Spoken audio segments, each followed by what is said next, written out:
So I've asked them all four to briefly summarize what's the main takeaway that they've got from these 3 days. We'll open up the floor to anyone who'd like to add. You've also come up with what's inspired you, what you got out of this, hopefully a lot. And we'll open to the floor for any questions you have. Okay, so. First of all, thanks again for inviting us here. That was a really nice 3 days, and I think it added up to each other really great, and in a way that we not really guessed before just giving the presentations and everything. So starting with my presentation and then doing the workshop, so going step by step, so how it might work, and actually seeing it in action to the presentations from these guys. So I think it was really nice to see that we can kind of see what we are trying to do in other contexts and how these contexts are giving us kind of larger understanding of human social interaction. So is it this kind of thing that? I know I did spring it on them. I mean, just building on that, because it's easier to build on what somebody else has said. Thank you. I think that the nice thing, because we hadn't planned anything, well, you planned it a bit together, but the nice thing with an event like this is that it's fluid. You can see, you can start changing things and build on what other people have done and say, okay, this bit's not been raised before, and so let's move it in a slightly different direction, bring up some new factors that maybe nobody else has thematized. So I mean, that was some of my thinking when I look back at my evolving presentation, that it was building on what other people were doing, even though I had some basic ideas, and I think that's what I got out of it. That seeing, okay, well, that idea's been developed now. Maybe there's some new things that we can bring in here, and my thinking about big data was, well, it was partly informed by what I was doing before, but it also some new thoughts that have arisen because of the 3 days that we've had together. And that's exciting, and you always take things to a huge level where factors that just are mind-blowing, that are beyond these micro situations that I'm looking at. But I think we need that to think in bigger terms, even though, I mean, our focus has largely been on small micro interactions, seeing how some of the things that conversation analysis has been working with, it increasingly moving away from just talk to seeing that we are working in quite complex environments within education, where digital tools, all sorts of other aspects of our with different affordances, which are then activated. This idea of agency, I think, is one that is worth visiting a bit more. So, and I had some thoughts about this while you were talking, saying, okay, the fenceness of a fence, and could that be agentive in some sort of way? And I was thinking back to my data, and I pointed out that the underlinings that appear that can initiate corrections, but on the other hand, I've also got in my data loads of underlinings where the language is set wrong. So they're not agentive in any sense, because they're just ignored. So those underlinings are not necessary, they're not agentive per se. It seems as though they don't have exactly the same agency as, they have to be activated or they have to be seen as relevant and sometimes they become relevant because I'm a bit unsure here. So I think we need to think a bit. This is an interesting direction to think, I think, in terms of agency. To what extent? How far can we push that aspect? It seems a bit... Can I respond to that and then continue? Of course. Yes. This reminds me of some work that Natalie and I have been looking at with Leslie Gourlay. I'm not sure if that's how you pronounce her name, with the UCL IOE. Is working with some data that's very similar, that it's how things that come up on the screen in the computer will affect the way in which people are interacting and what they're producing. But I go back to that same question. I feel like if the human doesn't act on it, I have a problem with that ness bit. That's where I have my doubts. But it did remind me a bit of some of the work what you doing. And also, I think what was interesting was how each talk and then the data used in each talk added on to each other. We started from, for example, Ufuk's data, where participants were not physically together, but in different settings. And then we visited like what we would call mainstream classroom settings, where they are all physically together, but not necessarily always maybe, acting together. And then we have Nigel's data, where technology is there, like in Ufuk's data, but then they are physically together as well. And then augmented reality data, which takes us actually all these different kinds of possibilities that emerge with different sorts of participation frameworks. And then the limitations of our access as analysts to what people are doing physically and in other ways as well. So I think that brought in some different perspectives and fruitful thought, which added on to the value of what we have been doing together, all together, also including, of course, the data session we had with telecollaboration data. Right. Well, one of the things that I find very compelling is just as you have people who, and I get this still, right, especially as I've been thinking about EMCA for quite a while, but I haven't been practicing it regularly for more than the last 5 or 6 years, probably, with data sessions every week, et cetera. And, I invite people who do pragmatics or other kinds of even interactional sociology, but not at the micro level. They could not be more bored. I mean, there's nothing interesting for them about, well, why do you even care about the email? You just know as an analyst what's going on, right? Or just ask them.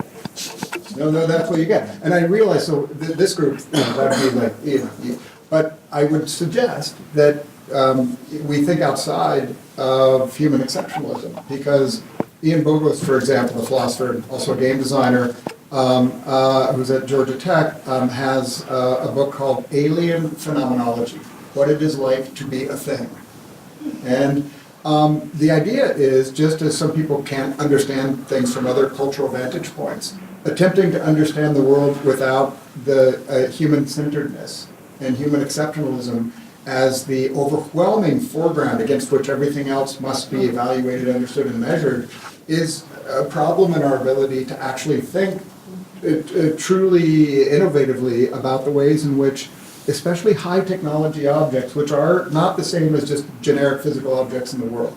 They are displaced forms of human agency with algorithms and with alerts and with all kinds of things that contribute in varying ways, from utterance completion in cell phones to just underlining or marking, or and I think that these and whether agency is the right word is also a completely legitimate question.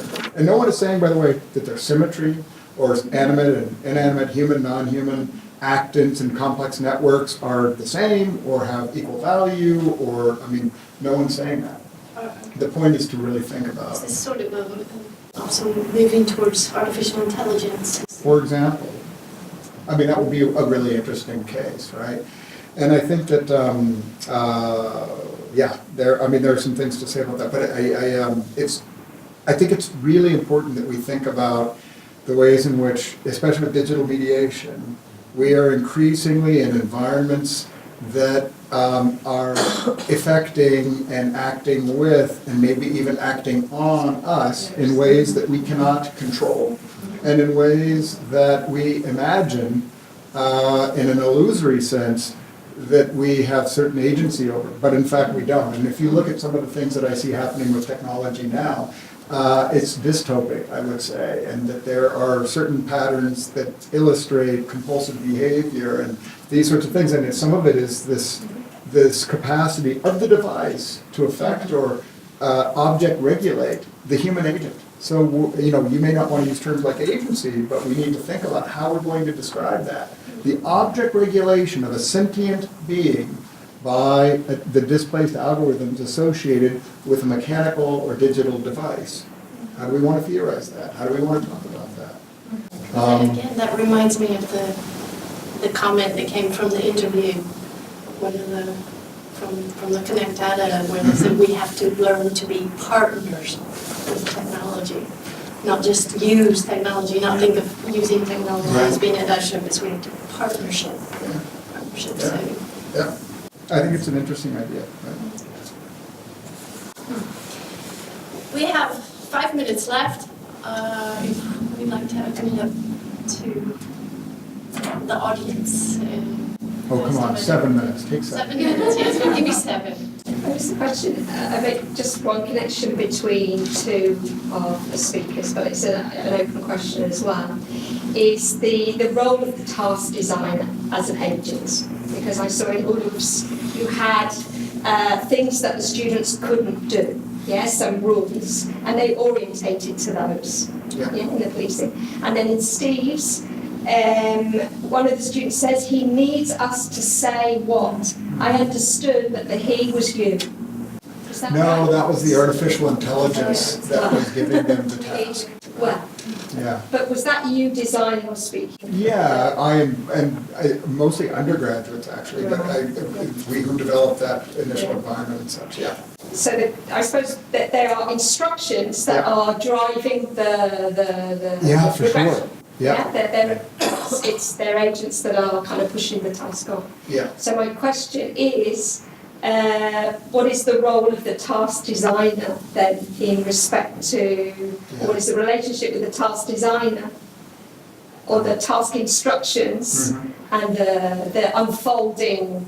Yeah, If we're talking about pedagogical setting, the purpose of the task designer would be to facilitate interaction to start with, and then hope some learning outcomes based on that interaction. So the role of the task designer in that case would be to find the perfect, maybe not perfect, but the best way possible to do that, and just learn new lessons from previous designs to get better at giving a better design to get the learning outcomes. So interaction will change or interaction will evolve all the time. But it's also a matter of question, what is the purpose of the task? Is it facilitating interaction or some other purposes? So I think it's kind of a broad question, and it's quite varies from context to context and task to task. yeah. No, I was just thinking in terms of the task that we set as teachers, task designers. I think we often suffer from the assumption that that's what our students are going to do, because we've set it. Whereas, as Paul Seedhouse has pointed out, that this is a dynamic thing. It's the tasking process that they alter it on the way, and it's not always a bad thing. But I mean, I have a data set which was like the data set that I have now, but with a student teacher, with okay, you're going to do this. They don't do it. They don't do any of what he's told them. He goes around and polices it, and they say, okay, this is our plan. And then he goes, haha, that wasn't that one. And then he comes back and says, so where are your notes? Where's your plan that you should be using to write your document? Well, it's here. Well, why? And he says, why is it at the bottom of the pile and you're not using it? And then they just have to make up stories about what it is, because they've rejected the task plan, the instructions. I'm not doing it, which of course is what we need then to take into consideration in this task. I mean, I designed the task actually, so it's yeah. But I think that that's what makes your proposal, Steve's proposal, so potent, is this idea that it's up to us to try to bridge that gap between what you were called first languaging, First order languaging, yeah, and second order language, the yeah. first order languaging, but that gap between the third order, Yeah, to Yeah, the well, that's- pedagogical yeah. level, Yeah. and reaching that first order. I think it's a tall order, to try to bridge those orders. But also this idea, as you raised here, on the specification, Yes. that maybe we don't need to lay down those rules quite so strictly and think that this is the best way to do this. yeah. That actually under specification is quite interesting to see, well, what do they do with it? Yeah, I think that also that would depend a little bit, and I use the word here, with some caution, the command of the language that's being studied and the age level. I know there's some people here that work with 6-year-olds, and I think the under specificity of a task for a 6-year-old is going to be a little bit more complicated. I think. possible. I mean, Although we have a teacher here who leaves her children alone with an iPad and walks off an hour, so. I mean, one of the things that, so, and I know in Dutch, because I was just in Groningen, the Netherlands. So to learn is a transitive as well as an intransitive verb. But you can't learn somebody something in English. Okay? I'm going to learn you something, There is a variety of English where that's possible. I'd rather use that on me. But the point is learning is not a vicarious experience, right? You can't create learning for someone. You can create conditions under which we adapt to, as is sometimes described in the emergence of the literature. It's not language learning per se. It's about adapting your behavior to increasingly complex semiotic and maybe social environments, right? And it's, I think that's sometimes a very important thing to keep in mind. So the difference between a task and activity, as Coughlin and Duff and Jim Lantoff and I have written about this too. I mean, you can have a blueprint, but then the ways in which people pick that up and engage is not necessarily the way we intended as the task designers, right?